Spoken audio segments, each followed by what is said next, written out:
दोन शब्द आहेत मित्रांनो याच्यामध्ये, एक आहे गीता आणि एक आहे धर्म. साहजिकच मनात प्रश्न येईल की धर्माबद्दल एवढी चर्चा असताना गीतेतला धर्मविचार असा विषय का? अलीकडच्या तरुण पिढीला जर विचारलं गीता, तर आपल्याला माहिती आहे अनेक जणांनी न वाचताच त्याच्यावर काही ना काहीतरी प्रतिक्रिया दिल्या जातात. तरुण पिढी असं म्हणतात की ठीक आहे, हिंदूंचा हा एक पवित्र ग्रंथ आहे, त्यांच्या लेखी गीतेचं मूल्यमापन एवढं. काही जण म्हणतात की निवृत्तीनंतरचं हे आर्मचेअर बुक आहे, निवृत्त झाला आता जरा आराम खुर्चीत बसा आणि वाचा. काही जण म्हणतात की तत्त्वज्ञानाची गुंतागुंत उलगडून सांगणारा हा ग्रंथ आहे, त्यामुळे आमचा काही संबंध नाही आहे, ते तत्त्वज्ञान ज्यांना ऐकायचं त्यांनी ऐकावं.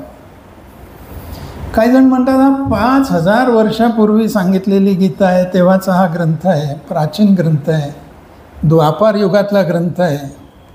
5000 वर्षात किती प्रगती झाली आहे, टेक्नॉलॉजी किती आली आहे, आता कलियुग सुरू आहे, त्या काळी सांगितलेला आज काय उपयोगी असणार आहे, असंही म्हटलं जातं. त्यामुळे तो एका अर्थाने इररिलेव्हंट आहे, असं मी पुन्हा रिपीट करतो. न वाचता म्हणणारी मंडळी, विशेषतः तरुण मंडळी आपल्याला दिसतात. परंतु प्रत्यक्षात थोडी जरी पार्श्वभूमी बघितली तरीसुद्धा या ग्रंथाची एकूणच महानता आपल्या लक्षात येऊ शकते.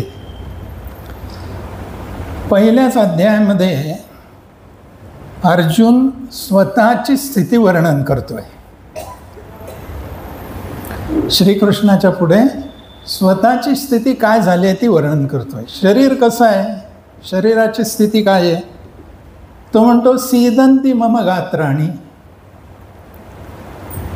मुखम च परिशुष्यति वेपथुश्च शरीरे मे रोमहर्षश्च जायते. कशी आहे माझी अवस्था, मी हे सगळं बघितलं आहे आणि माझी अवस्था अशी झाली आहे की माझी सगळी गात्र सीदंती, तोंडाला कोरड पडली आहे, माझं सगळं शरीर थरथर कापतंय. शरीराची अवस्था त्यांनी वर्णन केली. पुढच्या श्लोकात तो म्हणतोय गांडीवम स्रंसते हस्तात त्वक्चैव परिदक्षते न च शक्नोमी अवस्थातुम. माझ्या हातातनं गांडीव धनुष्य गळून पडतंय असं मला वाटतं, माझी सगळी त्वचा थरथरते, कापते आणि मी उभासुद्धा राहू शकत नाही आहे, अशी माझी अवस्था आहे. शरीराच्या स्वतःच्या अवस्थेचं अर्जुनाने केलेलं वर्णन. शरीरानंतर आपण मनाचं काही वर्णन केलं आहे का अर्जुनाने? अर्जुनाने कृष्णाला सांगताना सांगितलं भ्रमती वच मे मनः, माझं मन भ्रम पावलेलं आहे. पुढे तो म्हणतो शोक संविघ्न मानसः, माझं मन कसं आहे, शोक संविघ्न आहे, मला सुधरत नाही आहे, मन अशांत झालं आहे, अस्वस्थ झालेलं आहे. शरीराची ही अवस्था आहे, मनाची ही अवस्था आहे आणि बुद्धीची. तो असं म्हणतो दुसऱ्या अध्यायात न च चैतद्विदं विदः कतरन्नो गरीयः, मलाच कळत नाही आहे मी हे जे करतो आहे हे युद्ध करणं किंवा न करणं हा माझा निर्णय, यापैकी श्रेष्ठ काय आहे हा निर्णय घ्यायलाच माझी बुद्धी काम करत नाही आहे. हे जर आपण बघितलं तर बुद्धी कुंठित झाली आहे, बुद्धी विवेक करेन अशी झालेली आहे. शरीर अशा स्थितीत आहे, मन अशांत आहे, अस्वस्थ आहे, अस्थिर आहे.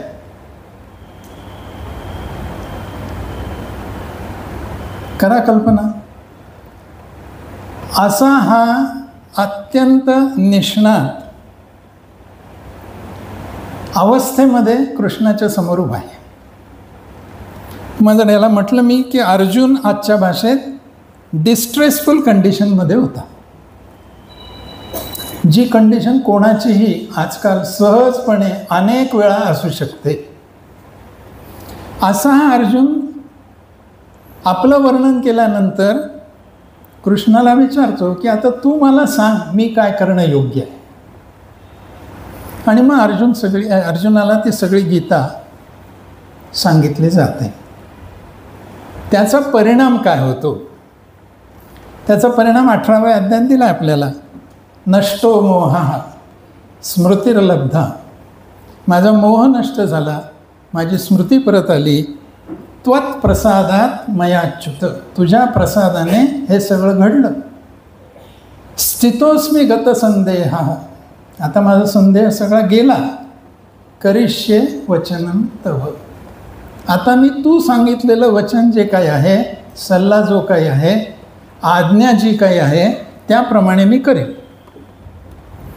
म्हणजे थोडक्यात काय झालं, ज्याला मी आत्ता शब्द वापरला तो म्हणजे डिस्ट्रेसफुल कंडिशनमधनं अर्जुन कुठे गेला? स्टेबल कंडिशनमध्ये गेला.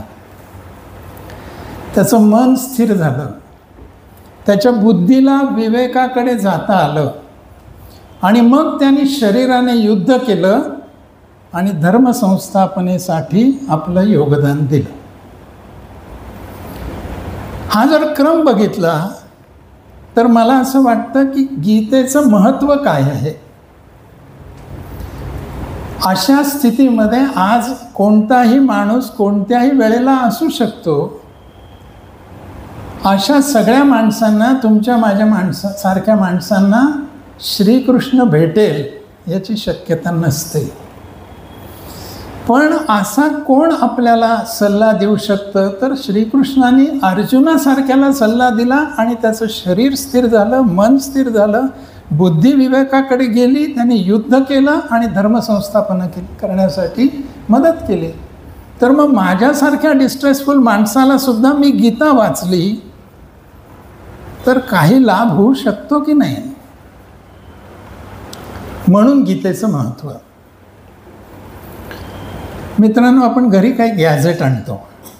अगदी साधा टी व्ही आणला, वॉशिंग मशीन आणलं, कुठलंही गॅजेट आणा, त्याच्यासोबत एक मॅन्युअल येतं आणि अपेक्षा काय असते की ते मॅन्युअल आधी वाचावं आणि मग गॅजेट ऑपरेट करावं, ही अपेक्षा असते की नाही?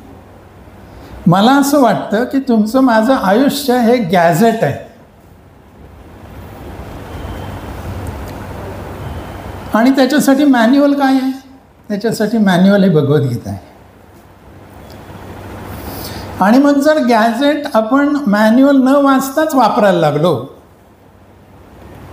तर दोनच शक्यता आहेत. एक शक्यता म्हणजे त्या गॅजेट आपल्याला त्याच्या पूर्ण क्षमतेला वापरात आणता येणार नाही किंवा ते गॅजेटच बिघडून जाईल.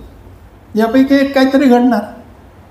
जर आपण आपल्या आयुष्याचं हे जर गॅजेट मानलं आणि गीतेचं मॅन्युअल फॉलो न करताच आपण जीवन जगायला लागलो तर एक काय होईल? एक शक्यता अशी आहे की आपण आपल्या जीवनाचं जे काही सगळं शक्य आहे ते पूर्ण क्षमतेने करू शकणार नाही. अयशस्वी होईल असं मी म्हणत नाही, पण जी काही आपल्याकडे क्षमता देवाने दिलेली आहे ती पूर्णपणे वापरता येईलच असं नाही, किंवा ते गॅजेट बिघडून जाईल. गीता त्यासाठी आहे. दुसरं आणखीन एक मला कारण त्याच्यासाठी वाटतं आणि ते कारण म्हणजे गीता हे वेदांचं सार आहे असं मानलं जातं, असं म्हटलं जातं. आपल्या सगळ्यांना माहिती आहे 4 वेद आहेत आणि 4ही वेदांमध्ये 4 भाग आहेत. पहिल्या भागाला म्हणतात संहिता, दुसऱ्या भागाला म्हणतात ब्राह्मण, तिसऱ्या भागाला म्हणतात आरण्यक आणि चौथ्या भागाला म्हणतात उपनिषद. असे 4 भाग आहेत. काय ह्या भागांमध्ये? संहिता जो भाग आहे त्याच्यामध्ये मंत्र आहेत, स्तोत्र आहेत, प्रार्थना आहेत. परमेश्वराला आपण काही मागणं मागतोय, परमेश्वराच्या जवळ जातोय, परमेश्वराची भक्ती करतोय. कशासाठी? आपल्याला योग्य समज यावी आणि आपल्याला योग्य प्रवृत्ती प्राप्त व्हावी म्हणून परमेश्वराजवळ जायचं आहे. आणि त्यासाठी ही स्तोत्र, हे मंत्र पहिल्या भागात आलेत. दुसरा जो भाग आहे तो आहे ब्राह्मण. याच्यामध्ये आहेत बाह्य विधी. विधी सांगितले आहेत, काय करा. मग ते यज्ञ असतील, दान असेल, तप असेल, विधी सांगितलेले आहेत. आणि ह्या विधींमधून आपल्याला काय मिळावं अशी अपेक्षा आहे. जसं मी पहिल्यांदा सांगितलं की आपल्याला योग्य समज आणि योग्य प्रवृत्ती प्राप्त व्हावी, तसं ह्या ब्राह्मण विधीतनं काय मिळावं, तर आपल्याला आवडीनिवडीपासून मुक्तता मिळावी म्हणून हे विधी आहेत. सांगितले त्याप्रमाणे विधी करा, श्रद्धेने विधी करा, भक्तीने विधी करा, आवड निवड नाही. तिसरा भाग आहे आरण्यक. त्याच्यामध्ये ध्यानाचं वर्णन आहे. हे ध्यान कशासाठी? ध्यान अंतर्मुख करण्यासाठी आणि शांतता मिळवण्यासाठी. आणि चौथा भाग आहे ते उपनिषद. उपनिषद काय आहेत? उपनिषद आहेत परमसत्याबद्दल माहिती देणारे उपनिषद आहेत. त्याच्यात तत्त्वज्ञान आहे, वेदांत, अंत, शेवटचा भाग, ही उपनिषद आहेत. जीव आणि शिव यांचं ऐक्य, हे सगळं आपल्याला उपनिषदात मिळतं. हे 4 भाग आहेत. यातले जे पहिले 3 भाग आहेत म्हणजे संहिता, ब्राह्मण आणि आरण्यक, हे 3 भाग म्हणजे कर्मकांड किंवा कर्मखंड म्हणून मानले जातात आणि त्यांना योगशास्त्र असंही म्हणतात किंवा त्यांना प्रवृत्ती धर्म असंही म्हणतात. मला वाटतं आता रेफरन्स थोडासा लागला असेल हा मी प्रवृत्ती धर्म शब्द वापरल्यामुळे. आणि जो चौथा भाग आहे उपनिषद, त्या उपनिषदाला ज्ञानखंड म्हणतात. पहिल्याला मी म्हटलं कर्मखंड, याला ज्ञानखंड म्हणतात. त्याला ब्रह्मविद्यासुद्धा म्हणतात किंवा त्याला निवृत्ती धर्म असंही म्हणतात. आता ह्याचा रेफरन्स गीतेत कुठे आला? गीतेच्या प्रत्येक शेवटी काय आहे? श्रीमद भगवद्गीतासु उपनिषत्सु ब्रह्मविद्यायाम. ही ब्रह्मविद्या म्हणजे कुठली? उपनिषद. 4 पैकी चौथा. योगशास्त्रे. योगशास्त्र म्हणजे कोणतं? मी आता सांगितलं, पहिले 3. म्हणून हे वेदांचं सार आहे. आणि जे वेद आमच्या धर्मसंस्कृतीचे पथदीप आहेत, ज्या प्रकाशात आम्ही चालतो, त्याचं सार जर गीतेत असेल तर आम्हाला कोणताही विषय समजून घ्यायचा असला तर मग पहिला प्रेफरन्स, पहिला ज्याला म्हणता येईल रेफरन्स पॉईंट्स म्हणून आपल्याला गीतेकडेच बघितलं पाहिजे. म्हणून गीतेतील धर्म असा विषय आपल्यासमोर ठेवायचा मी प्रयत्न करणार आहे. आता या विषयातला दुसरा शब्द आहे धर्म. धर्म याबद्दल अलीकडच्या काळात तर खूपच जिज्ञासा आहे. नुसतीच जिज्ञासा नाही आहे, गैरसमज पण खूप आहेत. धर्माच्या नावावर जे जे काही चालू आहे त्याला गोंधळ याशिवाय दुसरा शब्द वापरता येईल असं मला वाटत नाही. अनेक जण तर धर्मांतर करायलाच बसलेत. धाक दाखवून म्हणा, लालूच दाखवून म्हणा. आता हे धर्मांतर करतात म्हणजे काय करतात? मला असं वाटतं ते धर्माचा अर्थ उपासना पद्धती असा घेतात. तुम्ही अमक्याचे उपासक आहात ना, आता तुम्ही त्याची उपासना करू नका, याची उपासना करा म्हणजे तुमचा धर्म बदलला. आणि याला बळ मिळतं ते धर्म या शब्दाचं इंग्रजी जो शब्द परत्री शब्द म्हणून वापरला जातो त्या शब्दामुळे, तो शब्द आहे रिलिजन. रिलिजनचा जर आपण डिक्शनरीत अर्थ बघितला ना तर आपल्याला तो अर्थ असा दिसतो, faith in God and way of worship. देवावर विश्वास आणि उपासना पद्धती म्हणजे रिलिजन, असं ते म्हणत असल्यामुळे आणि आपण इंग्रजांचं आधारभूत मानत असल्यामुळे आपल्याही पैकी काही जणांना धर्म म्हणजे उपासना पद्धती असं वाटायला लागलं. आणि मग त्या अर्थाने जर बघायला लागलो आपण तर आज जगात किती धर्म दिसतात, अनेक धर्म दिसतात. भारतात जन्मलेले आणि आपल्याशी एकरूप असलेले हिंदू, जैन, बौद्ध, शीख, आता खरं म्हणजे हेही अजून हिंदूच मानतात सगळे आपल्याला. अजूनही बघा जैन, शीख, बौद्ध यांच्या घरी गणपती उत्सव होतो, यांच्याकडे संकष्टीचा उपवास पण केला जातो. पण आपल्या राज्यघटनेत ही नावं लिहिली गेली.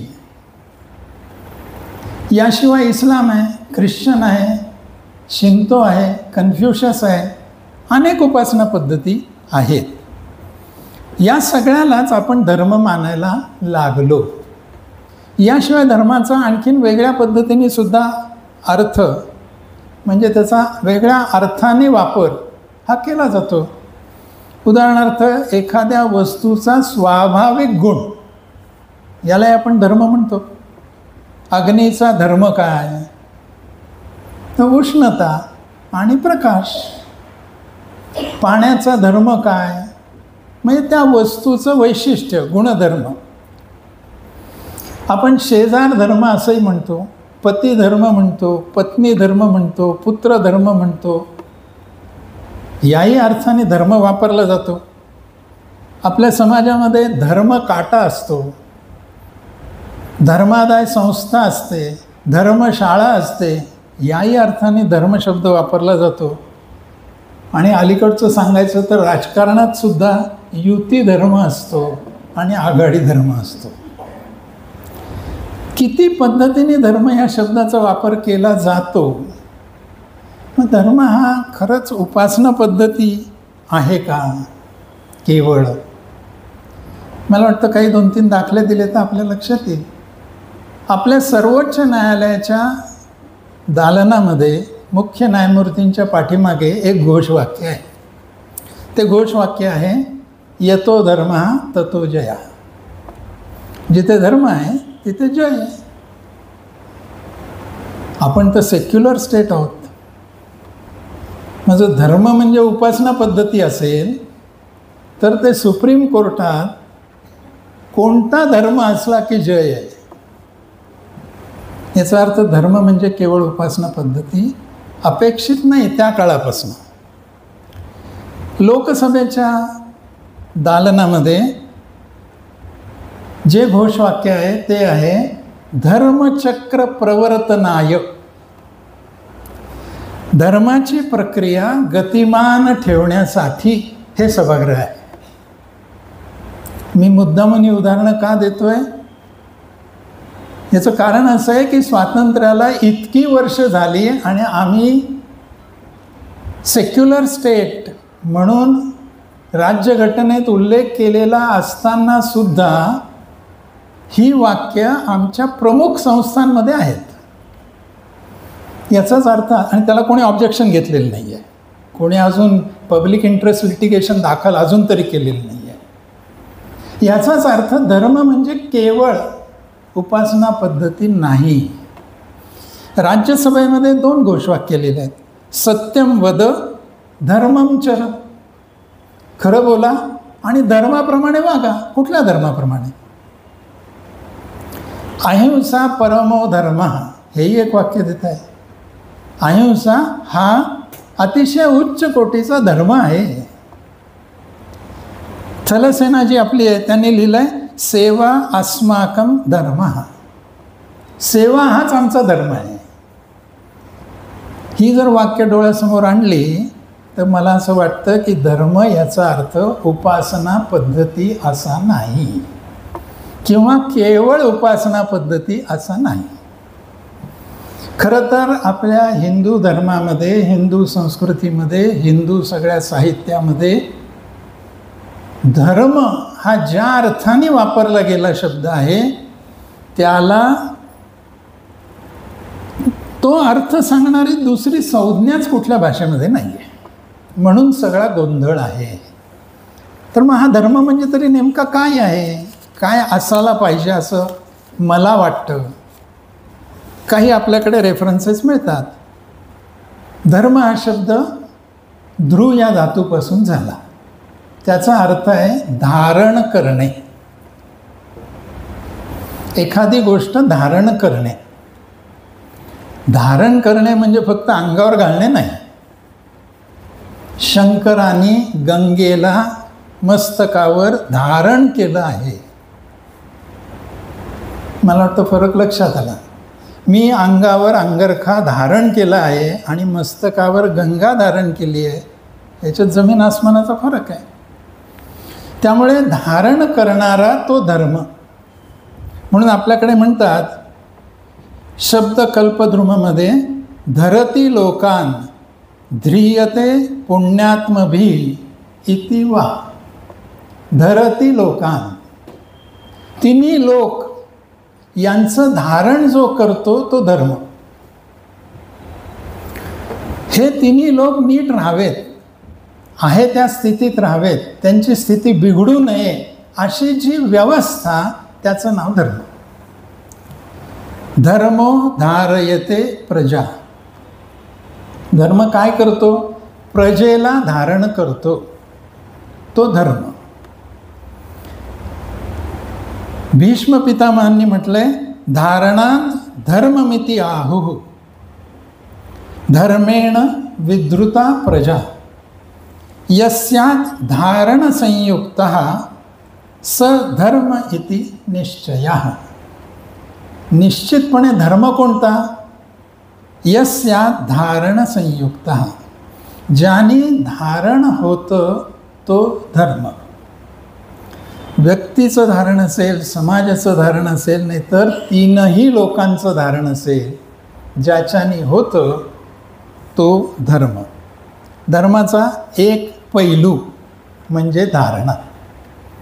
धर्माचा दुसरा एक पैलू आहे ज्याला मी म्हणतो सद्गुण. हा धर्माचा दुसरा पैलू आहे. बघा आपल्याकडे सांगितलं आहे अद्रोहः सर्वभूतेषु कर्मणा मनसा गिरः अनुग्रहश्च दानं च सतां धर्म सनातन. सगळे गुण सांगितले. सज्जन लोकांचा धर्म कोणता? सनातन धर्म कोणता? अद्रोहः, द्रोह नसणं. कोणाशी? सर्वभूतेषु, कोणाशी द्रोह नाही. कर्मणा मनसा गिरः, कर्माने द्रोह नाही, मनाने द्रोह नाही, वाणीने द्रोह नाही. पहिला गुण आहे. म्हणायलाही अवघड आहे, करायला तर फारच अवघड आहे. अनुग्रहश्च दानंच, दया, प्रेम, अनुग्रह, दान, हे गुण जिथे आहेत तो धर्म आहे. सद्गुण वाचक शब्द धर्म. अथा हिंसा क्षमा सत्यम ह्री श्रद्धेंद्रिय संयमाः दानमिज्जा तपोधान ध्यानम दशकम धर्म साधनम. धर्माचे 10 साधनं म्हणून सांगितली आहेत. ही 10 साधनं कोणती आहेत? ते सगळे गुण आहेत.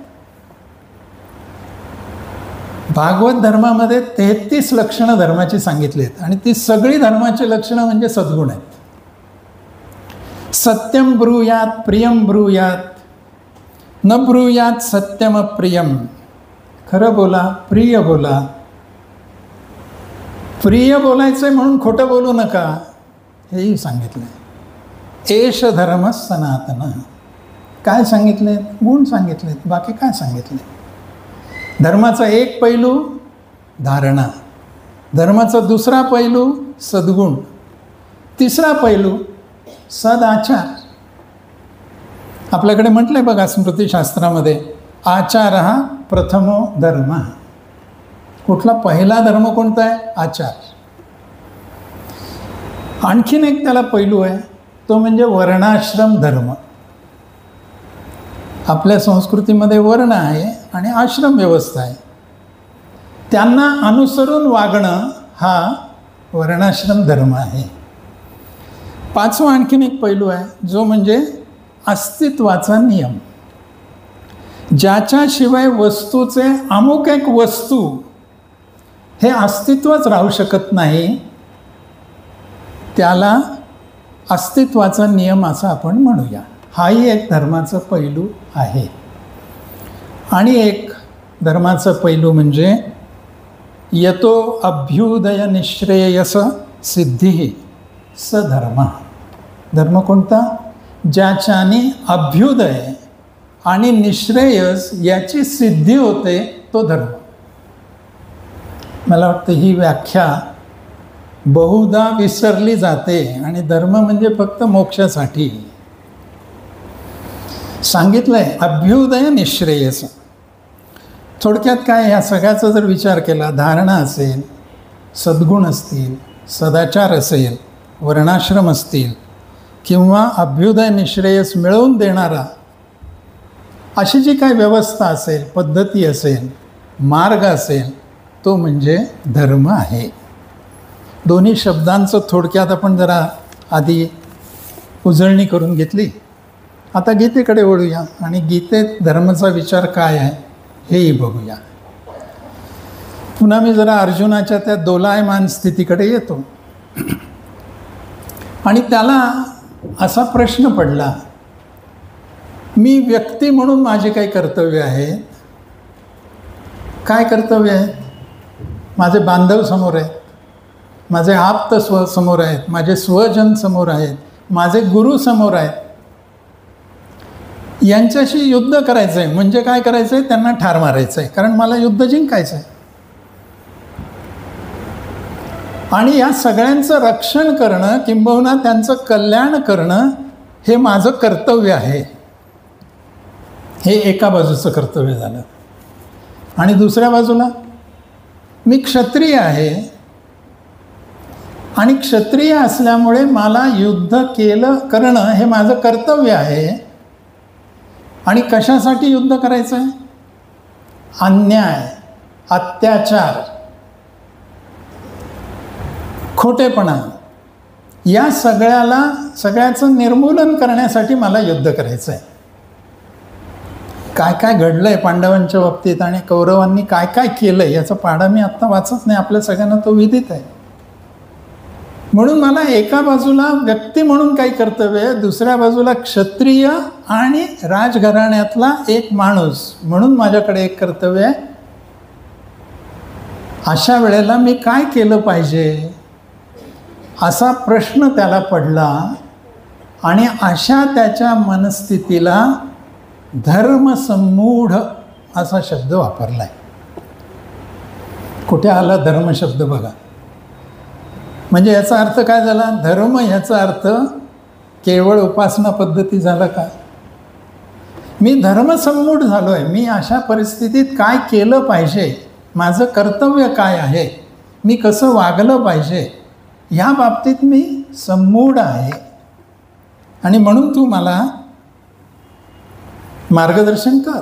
तो म्हणतो, कार्पण्य दोषोपहत स्वभावः पृच्छामि त्वां धर्मसम्मूढ चेता यच्छ्रेयस्यात् निश्चितं ब्रूहि तन्मे शिष्यस्तेहं शाधिमां त्वां प्रपन्नम. तुम्ही विचारता कसं याच्यावर उत्तर मिळतं ना. या महायुद्धाच्या आधी श्रीकृष्ण गेला होता दुर्योधनाकडे. कशासाठी? सांगायला, युद्ध टाळण्यासाठी. आणि त्याने सगळं सांगितलं. आणि काय म्हणाला? युद्ध करू नका, यांची बाजू न्याय्य आहे, यथोचित आहे, योग्य आहे. त्यांचं अर्ध राज्य त्यांना परत द्या. दुर्योधनाने उद्दामपणे सांगितलं देणार नाही. ठीक आहे, 5 गावं तरी द्या. त्याने सांगितलं 5 गावं काय, सुईच्या अग्रावर राहील एवढी सुद्धा भूमी आम्ही देणार नाही. वारंवार समजून सांगितल्यानंतर धर्म म्हणजे काय सांगून झालं, तुझं काय कर्तव्य आहे सांगून झालं. आणि मग दुर्योधन काय म्हणतो त्याला, जानामि धर्मम न च मे प्रवृत्ती, जानामि अधर्मम न च मे निवृत्ती. धर्म काय हे मला माहिती आहे, पण त्याप्रमाणे वागावं अशी माझी प्रवृत्तीच नाही आहे. काय करू? अधर्म काय हे पण मला माहिती आहे, पण त्या अधर्मापासून निवृत्ती घ्यावी असं माझं होतच नाही आहे. कोणीतरी मला कंट्रोल करतंय, आजच्या भाषेत सांगायचं तर. पण एवढंच म्हणून तो थांबला नाही. पण पुढे तो काय म्हणाला, तुम्हालाही धर्म म्हणजे काय माहिती आहे ना, युद्ध करून, हानी करून हा सगळा कुलधर्म नष्ट होईल, जाती धर्म नष्ट होईल. कशासाठी हिंसा करता? मला तर काय, मी निवृत्त होऊच शकत नाही अधर्मापासून. पण तुम्ही तर धर्म जाणता, तुम्ही तर धर्माचे रक्षक म्हणता, तुम्ही का युद्ध करता? त्याला नाही सांगितलं कृष्णाने ही सगळी गीता. कोणाला सांगितली? ज्याने विचारलं की मी धर्मसंमूढ आहे, मी तुझा शिष्य आहे, यच्छ्रेयस्यात् निश्चितम ब्रूहि तन्मे. जे श्रेयस्कर आहे ते काय ते तुम्हाला सांग, कारण मी तुझा शिष्य आहे. मला असं वाटतं की शिकण्यासाठी हा फार मोठा धडा आहे. समोर खूप विद्वान माणूस आहे, आपण कसं त्याच्या पुढे पेश येतो त्याप्रमाणे तो आपल्याला रिस्पॉन्स देणार आहे. हा धर्मसंमूढ शब्द त्यांनी वापरला आणि मग श्रीकृष्णाने त्याला सांगायला सुरुवात केली. ते 2ऱ्या अध्यायात आपल्याला सापडतं.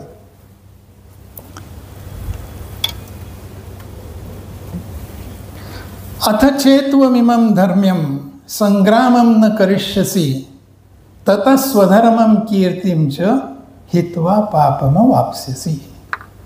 हा एक श्लोक जिथे त्यांनी धर्म्यम संग्रामम असा शब्द वापरला. आणि त्याच्या आधीचा श्लोक आहे स्वधर्ममपि चावेक्ष न विकंपितुमर्हसि धर्म्याद्य युद्धात् श्रेयोन्यत क्षत्रियस्य न विद्यते. 2 ठिकाणी श्रीकृष्णाने त्याला समजावून सांगण्यासाठी धर्म हा शब्द वापरला. स्वधर्ममपि चावेक्ष, स्वधर्माचा जरी विचार केलास, न विकंपितुमर्हसि, तुला काही घाबरून जायचं कारण नाही, अस्थिर व्हायचं कारण नाही. धर्म्याद्य युद्धात, हे धर्मासाठीचं युद्ध आहे, धर्माला अनुकूल अनुसरून हे युद्ध आहे. आणि त्यामुळे याच्याशिवाय क्षत्रियाला दुसरा मार्ग नाही आहे. स्वधर्म हा शब्द ह्या श्लोकात आला आहे आणि धर्म्याद्य युद्धात हा दुसरा शब्द आला आहे. पुढच्या श्लोकामध्ये अथ चेत्वमिमं धर्म्यं संग्रामं न करिष्यसि, हे धर्मासाठी असलेलं, धर्मानुकूल, धर्मस्थापनेसाठी असलेलं हे युद्ध आहे. आणि असं युद्ध असल्यामुळे ते जर तू केलं नाही, संग्रामं न करिष्यसि, तर काय होईल? ततः स्वधर्मम कीर्तिम च म्हणजे आणि स्वधर्म पण गमावून बसशील, कीर्ती पण गमावून बसशील. म्हणून तू युद्ध कर. 8 वेळेला श्रीकृष्णाने हे सांगितलंय. काय सांगितलंय? की तू युद्ध कर. 8 श्लोकांमध्ये आहे. बघा आपण त्याला कारण दिलंय आधी आणि मग म्हटलंय तस्मात् उत्तिष्ठ कौंतेय युद्धाय वगैरे 8 ठिकाणी आहे. म्हणजे श्रीकृष्ण सारखा काय सांगतोय? हे धर्मासाठीचं युद्ध आहे आणि ते तू केलं पाहिजेस, कारण ते तुझं कर्तव्य आहे. आता पुन्हा प्रश्न येईल, मग काय होतं? पहिल्यांदी माझं व्यक्ती म्हणून एक कर्तव्य आहे आणि मी क्षत्रिय आणि राजघराण्यातलं म्हणून एक कर्तव्य आहे. दोन कर्तव्य एकमेकांच्या अपोजिट आहेत. आता काय करू मी? हे करायला गेलो तर नाश होणार आहे, माझ्या स्वजनांचा स्वबांधवांचा नाश होणार आहे, म्हणजे मला पापच लागणार आहे. आणि क्षत्रिय म्हणून मी हे युद्ध नाही केलं तर मी माझं कर्तव्य क्षत्रिय म्हणून केलं नाही म्हणूनही पापच लागणार आहे. मग मी काय करायला पाहिजे? त्यालाही उत्तर श्रीकृष्णांनी दिलंय, व्यक्तिगत कर्तव्यापेक्षा समाजाप्रती जे कर्तव्य आहे त्याला अग्रक्रम दिला पाहिजे. म्हणून तुझ्या हाताने जरी तुझे बांधव, तुझे नातलग, तुझे गुरु मारले गेले तरी समाजहितासाठी, म्हणजेच धर्माचं रक्षण करण्यासाठी, मी धर्माचा अर्थ सांगितलाय, धारणा धर्म इति आहू, समाजाची धारणा झाली पाहिजे. त्यासाठी तुला क्षत्रिय म्हणून जे कर्तव्य आहे ते तू कर. तुझं व्यक्तिगत कर्तव्य हे दुसऱ्या प्रायोरिटीवर येणारं कर्तव्य आहे. आता कर्तव्य म्हणून युद्ध कर. आपण आता आपल्या भाषेत बघूया कुठल्या कुठल्या प्रकारची कर्तव्य येतात आपल्याकडे. वर्णानुसार कर्तव्य येतात. 4 वर्ण आहेत. पुन्हा सगळी गडबड आहे, वर्ण आणि जात. मी म्हटलं ना, आपण माहिती न घेताच बऱ्याचशा कल्पना करून टाकतो. आणि वर्ण इज इक्वल टू जात. आणि त्यातल्या त्यात ब्राह्मण, आता खरं म्हणजे ब्राह्मण हा शब्दसुद्धा कुठे आला आहे?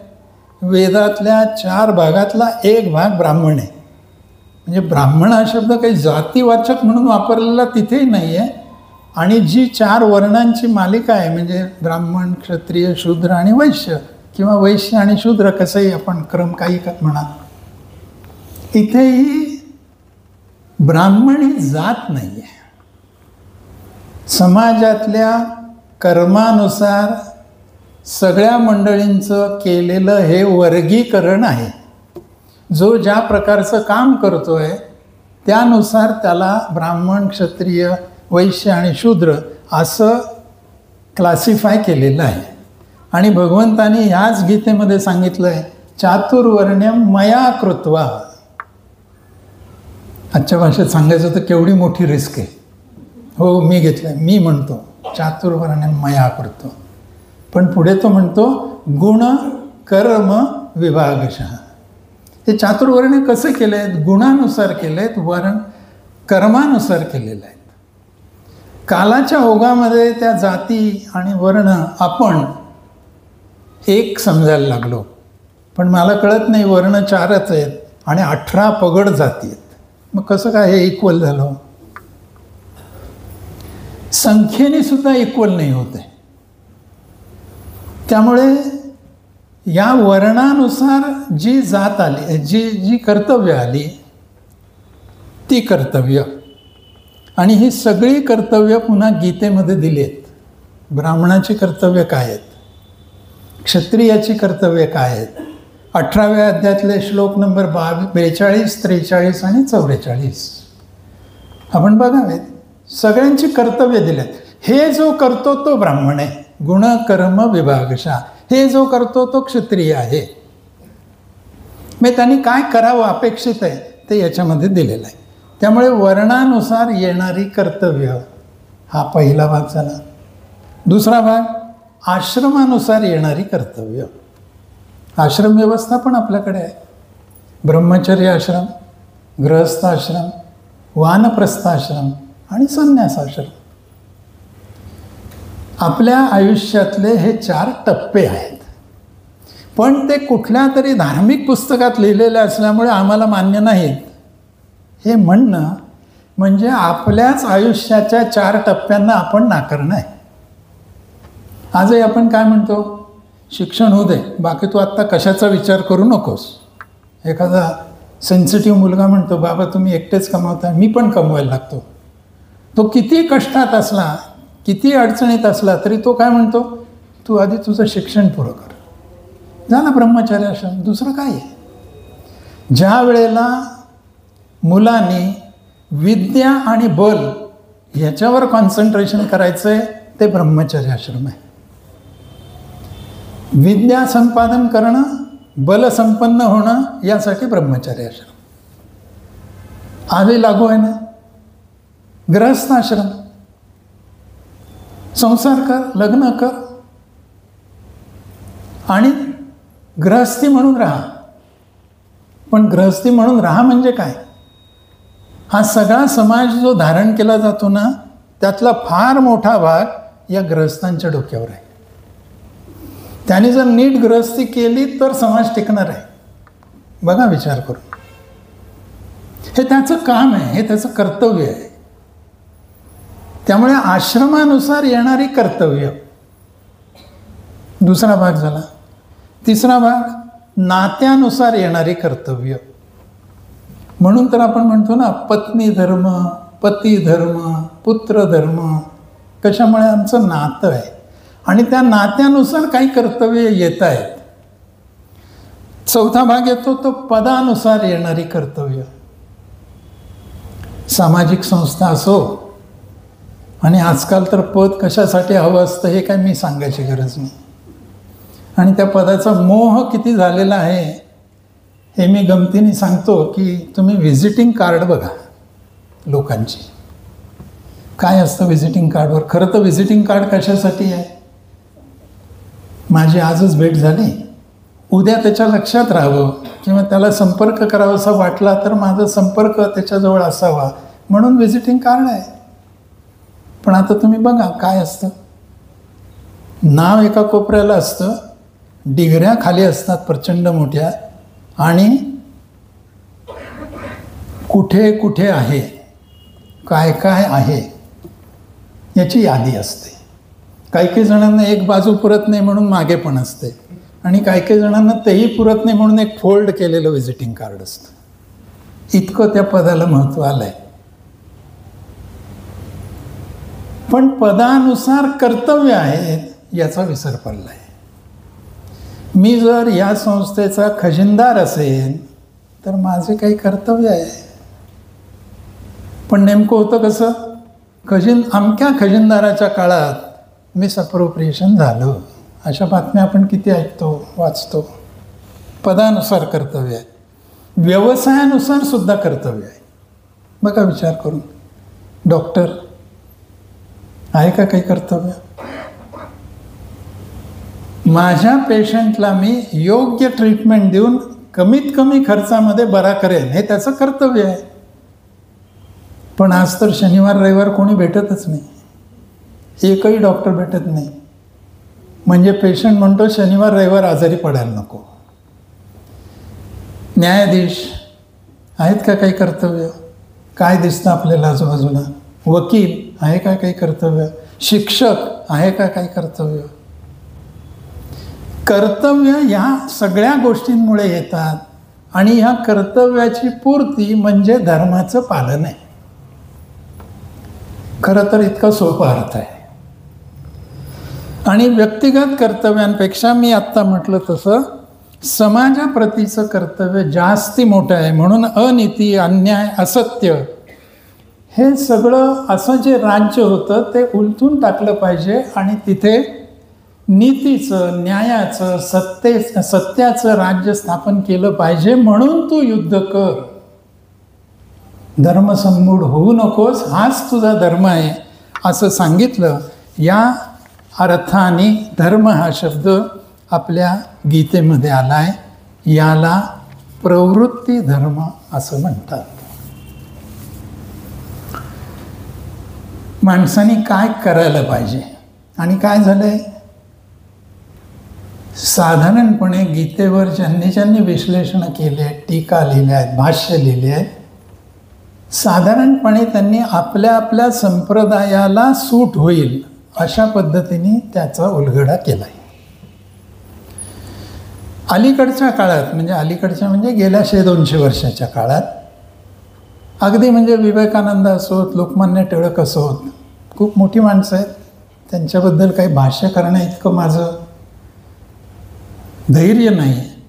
पण मला जे ऑब्झर्व करताना दिसलं ते असं की यांनी ह्या प्रवृत्ती धर्मावर जास्ती जोर दिला. लोकमान्य टिळकांनी तर स्पष्टपणे सांगितलं गीता रहस्य लिहिताना की कर्मयोग हाच महत्त्वाचा आहे. ते संन्यास, ध्यान, मोक्ष निःश्रेयस सगळं जे आहे ते एका बाजूला ठेवा आणि आपली कर्तव्यपूर्ती करा. त्यामुळे प्रवृत्ती धर्मावर जोर दिला गेला असं आपल्याला दिसेल. आणि ह्याचाच आधार घेऊन कृष्णाने अर्जुनाला युद्धाला प्रवृत्त केलं असं मानलं जातं. त्यामुळे कर्तव्य पालन, सद्गुण, सदाचार यांच्यावर आधारित समाजाची धारणा करणारा तो प्रवृत्ती धर्म मांडला गेला जरा जोराने. परंतु आद्य शंकराचार्यांची जर भाष्य किंवा टीका पाहिली तर आपल्याला त्यांच्या प्रस्तावनेतच ते असं म्हणतात, मी कोट करतो त्यांना मराठी भाषांतर, सर्व कर्म संन्यासपूर्वक ज्ञानानेच मोक्ष मिळतो. सर्व कर्म संन्यासपूर्वक म्हणजे सर्व कर्माचा संन्यास घ्यायचा आणि ज्ञान प्राप्त करायचं, यानेच मोक्ष मिळतो. हेच काय ते गीतेचे तात्पर्य आहे. एकीकडे श्रीकृष्णांनी काय सांगितलं, तू काम कर, तू कर्तव्याचं पालन कर, म्हणजे प्रवृत्ती धर्म. आणि आद्य शंकराचार्यांनी त्यांच्या भाष्याच्या प्रस्तावनेत असं म्हटलं की सर्व कर्म संन्यासपूर्वक ज्ञानानेच मोक्ष मिळतो. हेच काय ते गीतेचे तात्पर्य आहे आणि हे सिद्ध करण्यासाठी मी हे भाष्य लिहित आहे. म्हणजे बघा आता, ते तर म्हणतात संन्यास, हे म्हणतात प्रवृत्ती, हे म्हणतात निवृत्ती. धर्माची दोन अंग, प्रवृत्ती धर्म, निवृत्ती धर्म. आता निवृत्ती धर्म म्हणजे काय आलं, कर्मसन्यास आणि ज्ञानप्राप्ती त्यांनी दिलाय. कर्मसन्यास केल्यानंतर ज्ञानप्राप्ती, यातून मोक्ष मिळणार आहे. म्हणजे दोन प्री कंडिशन्स आल्या मोक्ष मिळवायच्या. आणि मुळात मोक्ष मिळवणं हे साध्य झालं, त्यासाठी धर्म. म्हणजे आलं पहिल्यांदा ज्ञान, कर्मसन्यास आणि ज्ञानप्राप्ती या दोन गोष्टी निवृत्ती धर्माच्या विचारामध्ये येतात. आणि माणसाचं अंतिम ध्येय मोक्षप्राप्ती आहे आणि त्यासाठी म्हणून निवृत्ती आवश्यक आहे असं निवृत्ती धर्माचे पुरस्कर्ते सांगतात. मग काय खरं म्हणजे गीतेमध्ये, असं जेव्हा मी विचार सुरू केला तेव्हा मला जे सापडलं ते गीतेमध्ये कर्मसन्यास या शब्दाचा अर्थ सांगितला आहे. कर्मसन्यास पाहिजे, पण त्याचा नेमका अर्थ काय? कर्मसन्यास म्हणजे गप्प बसा, काही करू नका, याचा अर्थ कर्मसन्यास नाही. गीतेमध्ये त्याने श्रीकृष्णाने स्वतः सांगून टाकलंय, नाही कश्चित क्षणमपि जातु तिष्ठत्य कर्मकृत, जातु तिष्ठती अकर्मकृत. काही काम न करता माणूस एक क्षणभर सुद्धा राहू शकत नाही, हा आपलाही अनुभव आहे ना. म्हणजे काही ना काहीतरी माणूस करणारच आहे. मग कर्मसन्यास म्हणजे काय? जर हे शक्यच नाही आहे तर ते करायला शंकराचार्यांसारखा माणूस कसं सांगेल? मग त्याचा अर्थ, कर्मसन्यासाचा अर्थ गीतेने सांगितला, जो मला समजला तो असा. बघा, ते सांगतात माणूस कितीही ज्ञानी झाला तरी त्याला कर्म सुटतच नाही आहे, कर्म करावंच लागणार आहे. फक्त मग गीता काय सांगते? गीता सांगते निष्काम कर्म करा. याला कर्मसन्यासाचा एक भाग म्हणू शकतो आपण. फळाची अपेक्षा न धरता कर्म करा. आता हे पुन्हा म्हणायला सोपं आहे, मनुष्य स्वभावाला सूट नाही ना होत. आणि जर फळ मिळणार नसेल तर कशाला दगदग करा, कशाला धडपड करा. पुन्हा याचा अर्थ समजून घेतला पाहिजे. फळाची इच्छा न करता, आशा न करता म्हणजे फळासाठी काम करू नका. काम करा, फळ मिळणारच आहे. चांगलं मिळेल, वाईट मिळेल माहिती नाही, कारण फळ हे अनेक घटकांवर अवलंबून आहे.